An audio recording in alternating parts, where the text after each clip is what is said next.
اللہ الرحمن الرحیم صلی اللہ تعالی علیہ وسلم۔ ایک ایسا خواب وہ جس کو بھی نظر آتا ہے وہ اس آدمی کے لیے بہت اچھا ہوتا ہے۔ سمجھو جس کو وہ خواب نظر آتا ہے وہ اس کے لیے ایک ٹرننگ پوائنٹ ہوتا ہے، اس کی زندگی بدلنے والی ہوتی ہے، اس کے اچھے دن آنے والے ہوتے ہیں۔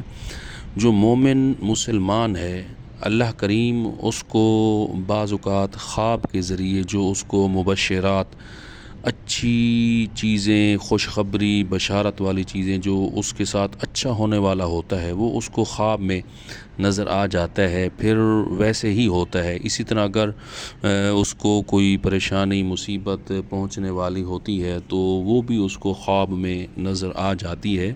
جو کامل مومن اور مسلمان ہوتا ہے، یہ اللہ کریم کی طرف سے یہ ایک فضل اور کرم کی علامت ہوتی ہے، نشانی ہوتی ہے، جس کو پہلے ہی خواب میں بشارت، اچھی چیز جو اس کو ملنے والی ہوتی ہے نظر آ جاتی ہے، یا اس کو کوئی پریشانی ملنے والی ہوتی ہے تو اس کو پہلے نظر آ جاتی ہے۔ وہ اللہ کریم سے معافی مانگ لیتا ہے، استغفار کر لیتا ہے تو اللہ کریم اس پر فضل فرما دیتا ہے۔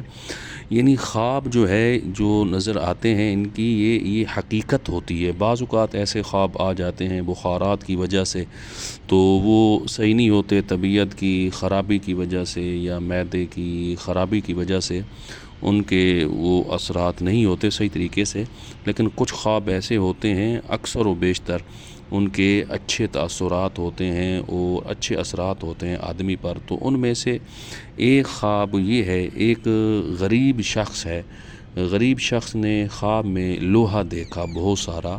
تو لوہا دیکھنا اس کے لیے ایک اچھی بات ہے، اس کے اچھے وقت آنے والے ہیں، زندگی اس کی بدلنے والی ہے یہ جو لوہا اس نے دیکھا ہے، کیونکہ اللہ کریم نے قرآن مجید برہان رشید میں فرمایا وَأَنزَلْنَا الْحَدِيدَ فِيهِ بَأْسٌ شَدِيدٌ وَمَنَافِعُ لِلنَّاسِ، ہم نے لوہا نازل کیا، اس میں سختی ہے لوہے میں اور منافع للناس، بہت سارے منافع ہیں، فوائد ہیں، فائدے ہیں لوگوں کے لیے۔